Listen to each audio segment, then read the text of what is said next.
Video Phantom! Scary stories! Before we begin, please make sure you visit our Video Phantoms website every day and check out all of the new content and cool stuff we have for you over there. Also make sure you subscribe to the channel so you won't miss whenever we upload next. With that being said, let's grab your popcorn and enjoy the video. You're watching our story called The Vanishing Library of Eerie, Indiana, a tale of terror in the unseen stacks. The Vanishing Library ***. Eerie, Indiana, was no ordinary town. People often said that strange things happened here, but most townsfolk had grown accustomed to the oddities. They whispered about the unseasonable weather, the unsettling silences at night, and the occasional appearance of eerie strangers who seemed to vanish as quickly as they arrived. But nothing had ever caused as much talk as the new library that appeared overnight on the corner of Main Street and Elm. The old building had stood abandoned for years, its boarded-up windows and sagging roof giving it an air of despair. But one morning the entire town awoke to find the building transformed. Where there had once been decay and neglect, there now stood a grand, imposing structure with towering columns and ornate carvings, the name Eerie Public Library etched in gold above the entrance. The townsfolk marveled at the transformation, unable to recall any renovations or construction crews at work. The library was simply there. Naturally, curiosity got the better of the townspeople, and by midday the library was filled with patrons eager to explore its treasures. Among them was 13-year-old Jake Holloway, a boy with a love for books and a knack for finding himself in the middle of trouble. Jake had always been a bit of an outsider, preferring the company of stories and imagination to the mundane reality of school and chores. So when he heard about the library, he knew he had to see it for himself. Jake pushed open the heavy double doors and stepped into the library's foyer. The first thing that struck him was the smell, an intoxicating blend of old paper, polished wood, and a faint hint of something floral. The second was the sheer size of the place. The interior was much larger than the building's exterior suggested, with rows upon rows of towering bookshelves stretching as far as the eye could see. The ceiling was vaulted, with intricate chandeliers casting a warm, golden light over everything. It was a book lover's paradise. Jake wandered through the aisles, his eyes wide with wonder. He ran his fingers along the spines of ancient tomes, their titles written in languages he couldn't understand. He found books on every subject imaginable: history, science, magic, and even some that defied categorization. But what caught his attention most were the books in the back of the library, tucked away on shelves that seemed less organized and more chaotic. These books were different. Their covers were worn, their pages yellowed and brittle. They didn't seem to belong with the rest of the collection, and Jake felt a strange pull toward them. As he reached for one particularly ancient-looking volume, a voice startled him. "Ah, a true lover of the obscure, I see." Jake spun around to find a man standing behind him. He was tall and thin, with sharp features and piercing blue eyes that seemed to see right through him. The man was dressed in a dark suit, his white hair slicked back neatly. He looked out of place like someone from another time. I was just looking," Jake stammered, trying to shake off the unsettling feeling that had crept over him. "There's no need to be frightened," the man said with a smile that didn't quite reach his eyes. "My name is Mr. Ashcroft. I'm the librarian here." Jake nodded, still feeling uneasy. "I'm Jake. I was just curious about these books." "Ah, these are special," Mr. Ashcroft said, his gaze shifting to the shelves. "They hold stories that are unique. Stories that have been lost to time, forgotten by the world." Jake felt a chill run down his spine. "Lost to time?" Mr. Ashcroft nodded. "Yes, indeed. Many of these books contain tales that were never meant to be found again. But here they are, waiting for someone like you to discover them." Jake hesitated, but his curiosity got the better of him. "Can I borrow one?" Mr. Ashcroft's smile widened. "Of course. But be warned, young man, these stories have a way of sticking with you. Once you've read them, they might be difficult to forget."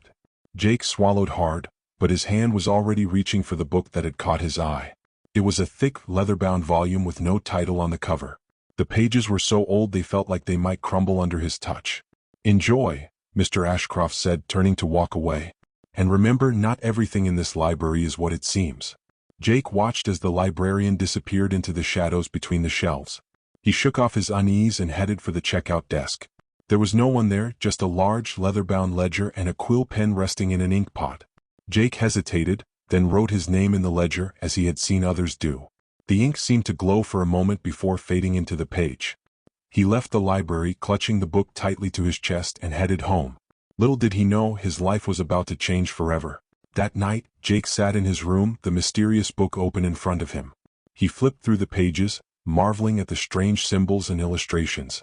The text was written in a language he didn't recognize, but as he stared at it, the words seemed to rearrange themselves, forming sentences he could understand. The story was about a small town, much like Eerie, Indiana, where a similar library had appeared out of nowhere. The townspeople, like those in Eerie, were drawn to it, but as they began borrowing books, they started to disappear. One by one, they vanished without a trace, leaving behind only the borrowed books. As Jake read, he felt a growing sense of dread. The story felt too real, too familiar. He tried to close the book, but his hands wouldn't obey. It was as if the book had a hold on him, compelling him to keep reading.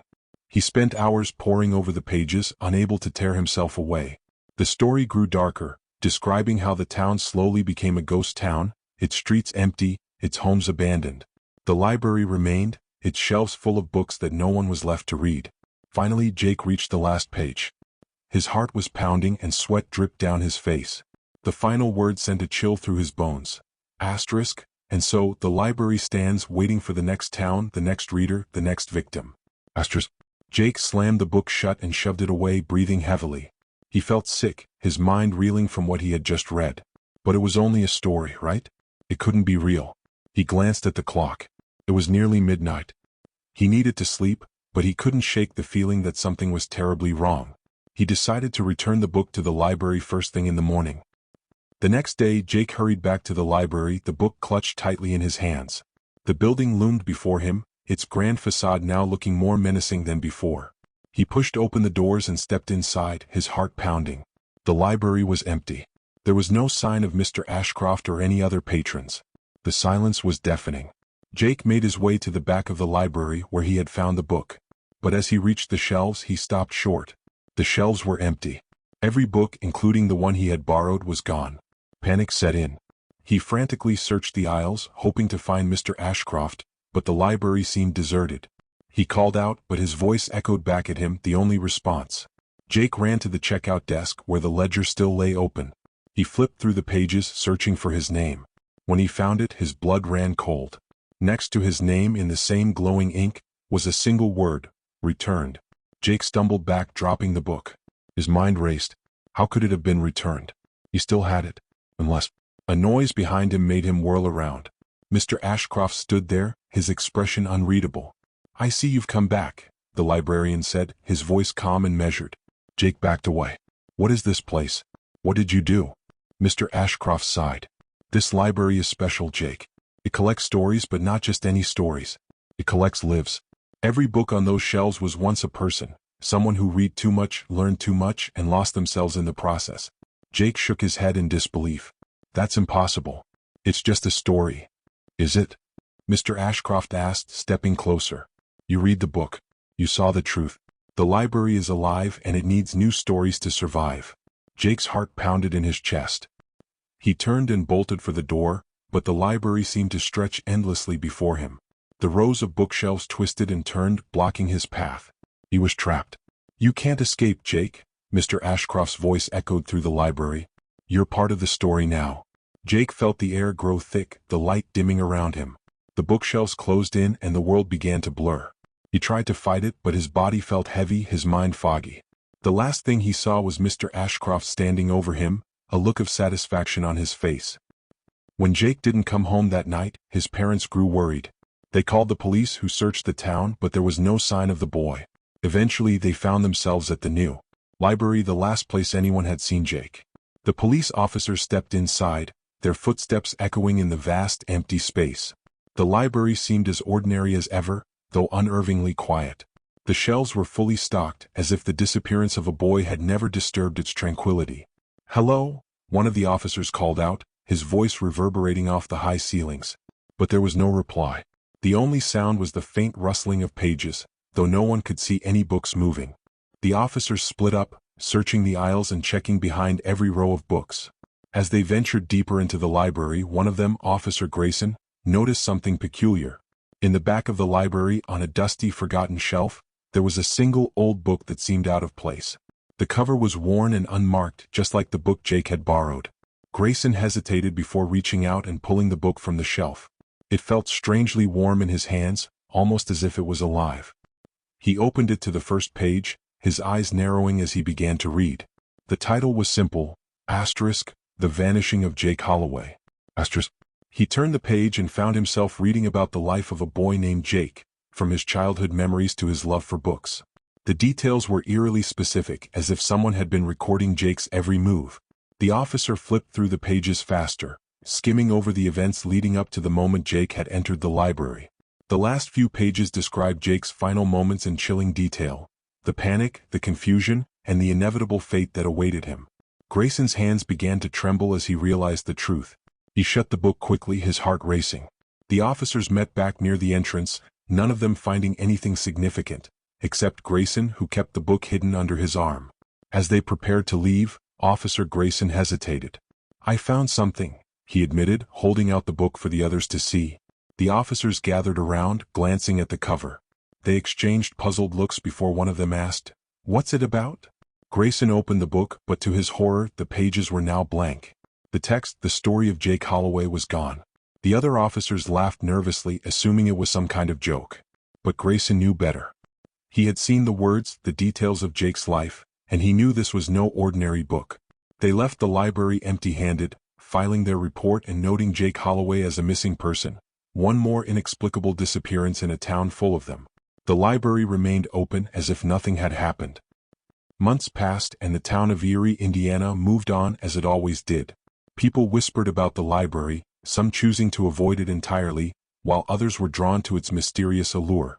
But Jake Holloway's parents never stopped searching, clinging to the hope that their son might one day return. One rainy afternoon, a new patron walked into the library. It was a young girl no more than 12 years old, with a love for adventure and a curiosity that often got her into trouble. She had heard the stories about the library, but she didn't believe in ghosts or curses. As she wandered through the aisles, she found herself in the back of the library, where the shelves were less organized, the books older and more worn. Her eyes fell on a thick leather-bound volume with no title on the cover. Something about it drew her in, and she reached for it, unaware of the story it held inside. The new patron, like Jake before her, would soon learn that in Eerie, Indiana, not all stories have happy endings, and some, once read, can never be unwritten. Hey, what's up, guys? This your boy Quan318. I hope you enjoyed the video. Please like this video and subscribe to my channel. It really helps me to grow. And guys, if you really enjoyed the video, please give it a share on social media, Facebook, Twitter, wherever you guys be hanging out at the most. It really helps, and I appreciate it, guys. Also, my goal is to reach at least 1 million loyal subscribers over the next 5 years. Guys, I'm going to give it everything I got and go hard as I can. Hopefully it pays off for me, guys. And y'all going to be a big part of that. And as I grow, you guys will be rewarded for a lot of stuff for helping me participating. And as just a token of my appreciation, guys, the least I can do. Also, guys, make sure you go down in the video description and click the links. Visit all my websites. I done put hella work into these websites, man. Getting them built up, jam-packed with content just for you guys.